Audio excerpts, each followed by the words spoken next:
This is Business and Economy Network. Hello, wonderful people watching within and outside Nigeria. Those of us watching via the online channels, thank you so much for joining us on yet another exciting episode of your program. It's our program, Business and Economy Network. My name is Ohioze Edna. For program rundown today on Business and Economy Network News, we have the Greenwich Family Fun Fair held recently in Lagos, Nigeria. For Company in Focus, we'll have the chat with the Managing Director of Greenwich Trust Security Limited. The Greenwich Group is one of Nigeria's foremost investment firm. And for Spotlight, we have the National President, Association of Nigerian Licensed Customs Agents, the regulatory body over the people we call clearing and forwarding agents. For special reports, we have the Director General, Chief Executive Officer, National Biosafety Management Agency, a regulatory body on the safety of GMOs, biotechnology, on how safe it is on human health and our environment. As it is in our culture, you won't be disappointed. Do stay tuned. I'll join shortly. Hello, younger self. I just want to say thank you for deciding to live healthy. Thank you for keeping the right crowd that led to a partner that supports me. That decision led me to make the most important decision of all, making sure that I prepare for a secure future with the right partner. A partner that I can trust, that will ensure that I'm covered no matter what. ICO Pension Managers Limited. Now I can indulge in the things that matter to me. Thanks to you. You are a product of your decisions. Make choices that can stand the test of time, so when tomorrow calls, you'll answer with a smile. So, what decisions will you be making today? ICO Pension Managers.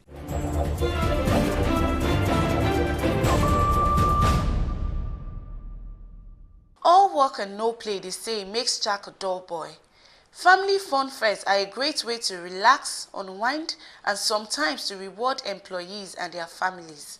Fun fairs can be a nice distraction from work stress. People, both old and young, find it interesting and enjoy the moments. Though it has gone beyond families and now finds its way in corporate organizations, just like it happened recently at the Center of Excellence, Lagos State, Nigeria. The Greenwich Trust Management and staff played host to family members, friends, and well-wishers.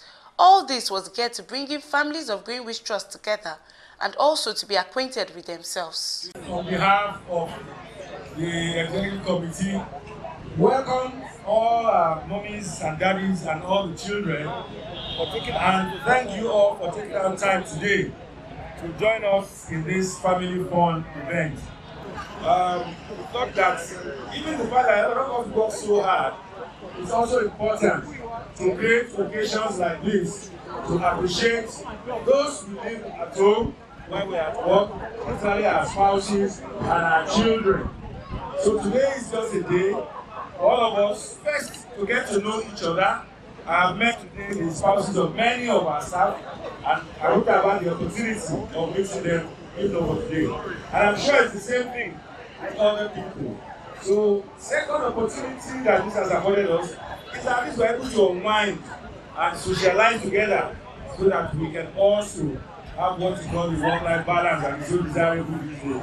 Well, the Greenwich Group has been around for such a long time. We are also just refreshing ourselves with mind. Aside from that, it's the last family. I remember when you were just Greenwich, you were just there is wonderful to be. And we have about maybe 600 thereabout people in the group. What other way to bring our families together? Because it's a family, that's who we are. Teenagers, please step forward. One of its kind that has never been before. I'm really surprised. I told me that they're going to have a Don't worry, even with your hijab, you can dance. Please we have the time to come together and before you begin to say, oh, about each other. and religion will never not forget it. Okay. I've seen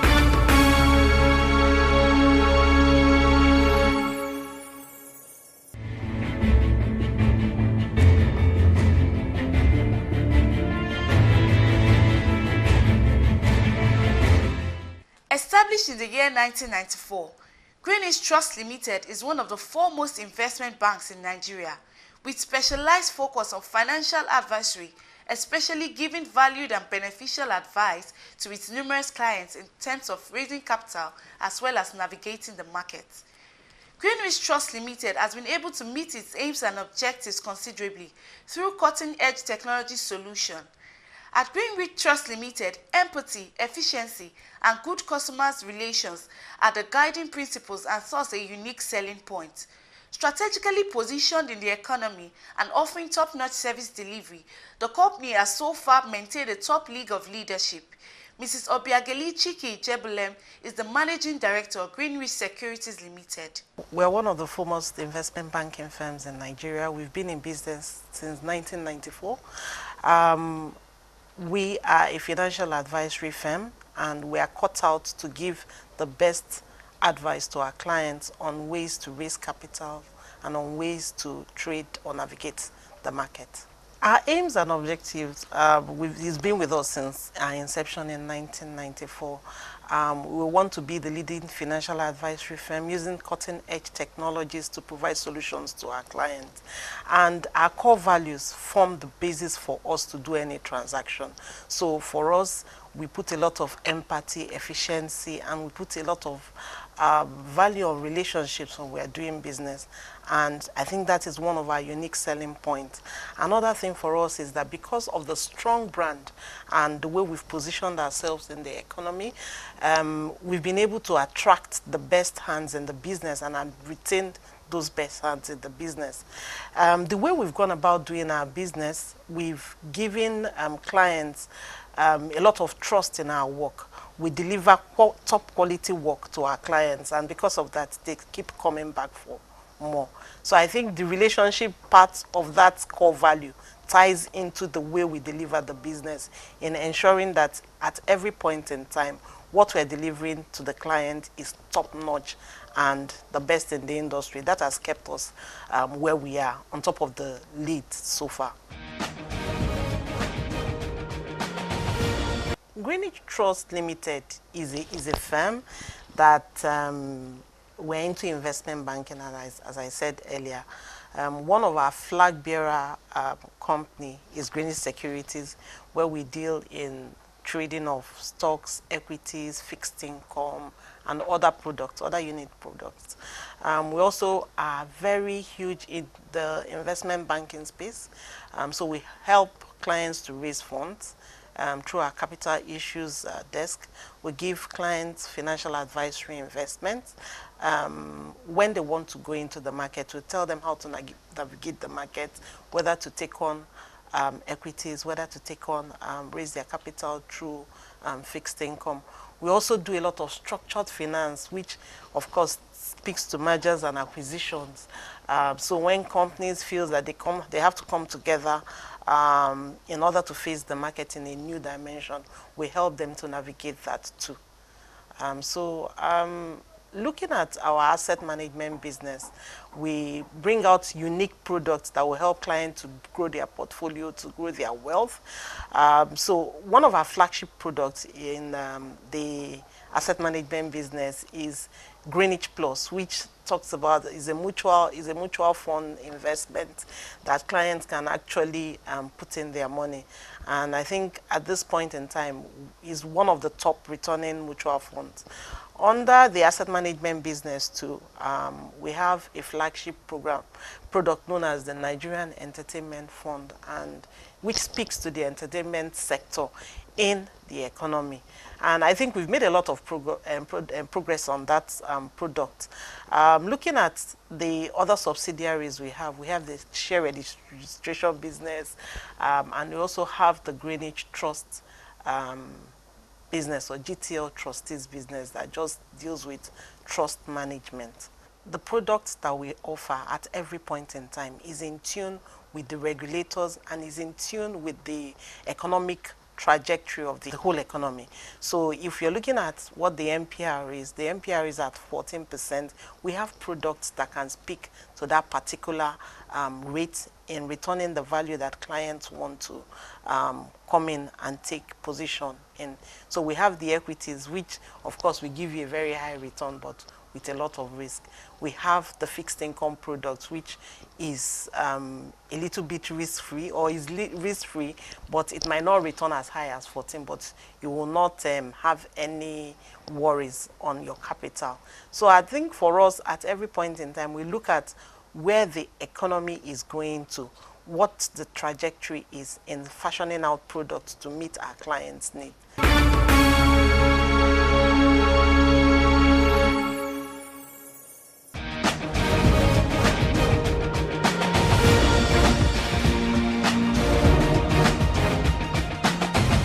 Mr. Tony Iju Nwambilike, an indigene of Anambra State, Nigeria, is the current president of the Association of Nigeria Customs License Agents, ANCLA.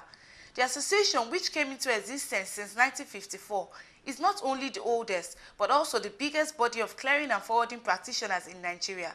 Born out of a vision and belief for a proper control and regulation of shipping and freight forwarding activities in Nigeria.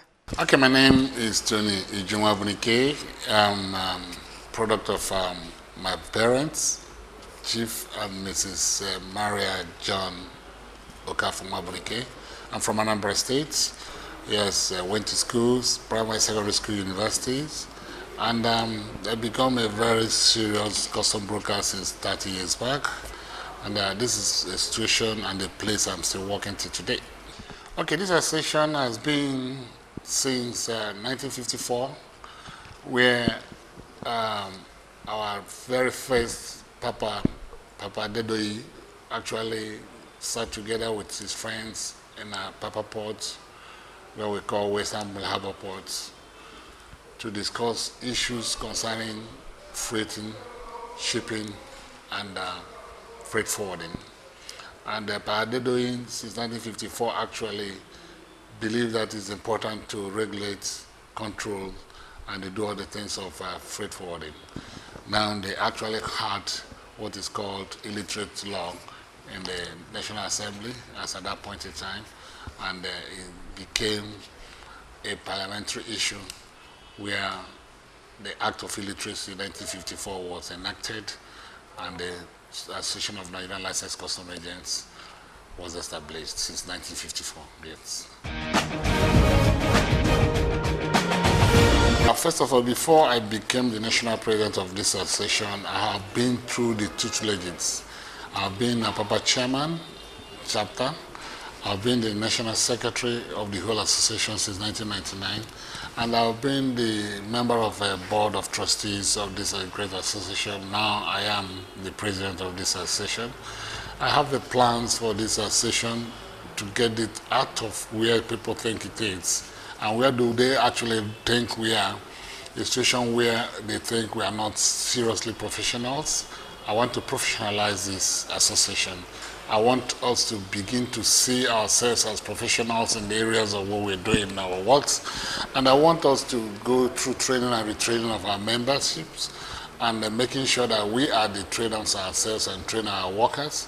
We are a situation where we have to do things in tandem with the Customs, Excises and Management Act and the CRFFN Act, which is equally the most important thing. You remember that I was the pioneer chairman of the CRFFN. So, and again, to do the things according to the import guidelines and procedures in the ports, vis-a-vis the way government wants it, and they eliminate fraud and they increase revenues without making the importers feel so bad about it, and making sure that the federal government of Nigeria is actually, in as much as we are importing nations, do things right at the port and do things correct according to the import guidelines and procedures.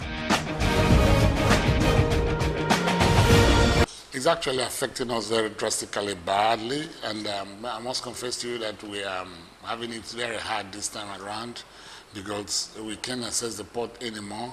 The roads are bad. The logistics system is equally collapsed. But the other government agencies are not doing the best things. The regulatory agencies are actually not actually regulating anybody any day these days. The shipping companies are doing whatever they think they can do right. Police is doing their things the way they want to do it. The terminal operators are actually operating at the level of what they want to do and not according to the strict structures of those who concessionalize them. And the customs are actually doing a little bit better on their areas, but they have some areas to streamline. It's almost a chaos. It's almost an area I think government should actually look into. It's a serious issue to look into.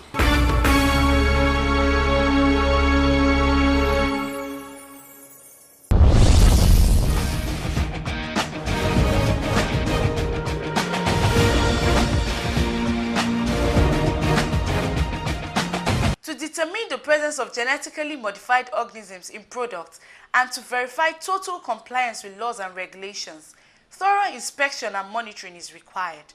According to the DG National Biosafety Management Agency, Dr. Rufus Egbeba, inspection and monitoring is one of the major mandates of the agency so as to ensure genetically modified organisms are not released to the environment. This the agency achieves through constant visits. The agency's annually organized conference is an avenue to converge the civil society, farmers, stakeholders, etc. for interactions and to address some salient issues as it concerns GMO in Nigeria, and also to support the activities of the agency. Inspection is one of our major mandates, and monitoring and inspection. So these trials, we send staff there from time to time. Personally, I visit some of them to see what they are doing to ensure, particularly when we give them permit for confinement, they must confine those products. They must not release them to the environment. They must not relate with related species. So with these conditions, we monitor to ensure that they are enforced. They comply with our conditions. So it's very, very important that we visit this agency. We also visit some farms that we suspect that when they discover that when we hear information that some people have very large farms and particularly maize, we go there and pick some specimen to also analyze to be sure that these maize are not genetically modified. You know, we have what is called annual biosafety conference. Okay. This annual biosafety conference, we invite civil society groups, we invite farmers groups, we also invite the academia and other stakeholders for proper, interaction on the issue of what is the state of biosafety in the country, and we also listen to their own views to see how we can strengthen our biosafety system and also to guide our policy framework. So the idea of relating with the grassroots, yes, Nigeria is a very big country. We'll continue to do that, and we hope over time more and more people will get to know about biosafety in the country and know what we are doing.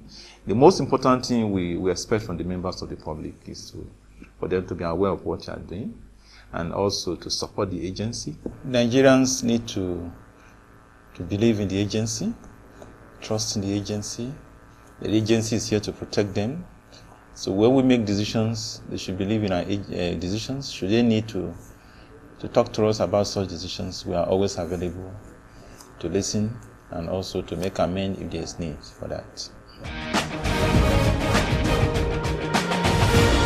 Here we have various plans. The issue of training is one of the major things we are doing, and also apart from our routine receipt and review of applications, biosafety applications, we're also bringing innovations in the review of applications so that the process will not be cumbersome. We are also we have a website which we are also updating. We continue to strengthen it, and we are also developing an e-library. Our IT unit is presently helping to develop the electronic library. Apart from that, the issue of the laboratory, some of these, there are new equipment emerging that are very portable. We hope when we have this year's budget, we're able to acquire some new machines that will be more effective in the operations of detection and analysis. We are also going to strengthen our relationship with other line agencies for synergy and effectiveness in our own operations. And the issue of zonal office, we also have it that by this year we should be able to establish 3 zonal offices to assist to get our enforcement operations closer to the various sectors and the areas of the country. Then the issue of part of information, we currently have newsletter. This newsletter, we're going to make it, it's a quarterly newsletter. We're going to make them more available to more stakeholders. Presently, we have been putting them in our website, and also produce some few hard copies. We are going to have more access for the electronic transmission to other users. And the issue of some guidelines which we have developed, we are going to also finalize on some sectoral guidelines.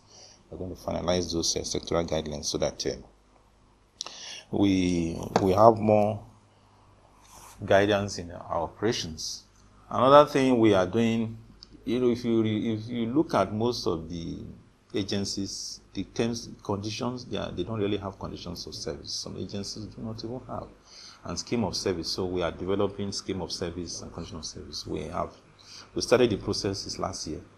The draft is presently before the Office of the Head of Service, and our staff are relating with the Office of Head of Service to finalize those two documents. They are very important in our operations, and I think with those documents, we ensure that the agency is properly put on the right footing. Another major plan we have for this year is the acquisition of a bigger office space. Presently, we are just operating from the National Park Service premises, and the space we have is not adequate. We are discussing to see if government can assist to give us a more befitting office space for the agency to show off the corporate image of the agency. The training of our staff is very, very critical. Proficiency must always be enhanced. And in view of that, we have always been scouting out for both local and international trainings. Last year, we trained over about 200 of our staff in various fields. This year, too, we have also, apart from some, normally, each technical department does what is called a weekly seminar. Every staff does a particular research in some area and make presentations to the department, and other departments are also free to attend. And apart from that, we're also scouting out for trainings, particularly outside the country. This year alone, we have had about 5 of our staff gone out of the country. In the month of August, 2 of our staff will be going to the US for very rigorous international biosafety training. 2 will also be going to Michigan State University for biosafety training as well. And we also, presently, there's one of our staff that has gone to Ghana on gene drive training. Gene drive is a new technology that is emerging in the ensuring to reduce population of particularly pathogens that are harmful to humans and to the environment. So she's there right now. And we'll continue. This training is a continuous one, and apart from that, we are going to, part of what we have in the budget this year is a very intensive training for staff. Once we have the money, we are going to train some of the staff as well. So the issue of training is very, very critical because knowledge is emerging and it's a dynamic process. Even the international trainings I've been talking about, they are all being funded by development partners. So donors have been very supportive, and we have very good partners. We have some international partners that are very supportive, and they assist on promises. We have also written another proposal on the enhancement of biosafety within the country under the Global Environment Facilities funding. We are hoping that that will be finalized. Once that is finalized, we're going to have an agreement with the Global Environment Facility under the United Nations Environment Program. That will be for 4 years. So we are working very well on that project, and we are hoping that we will get the grant.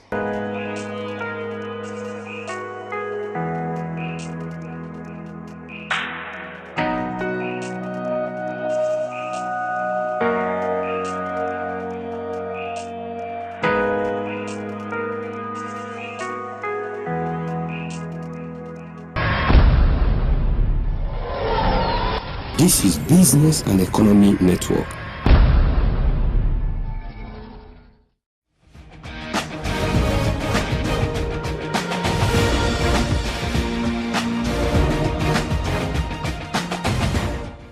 Welcome back, viewers. Hope you had a wonderful time. This is the more time we permit us to take. For more information, visit our website. And for past episodes of the program, we can also view them on our YouTube channel displayed on your screen. Join us same time, same station next week. We love you. God bless you.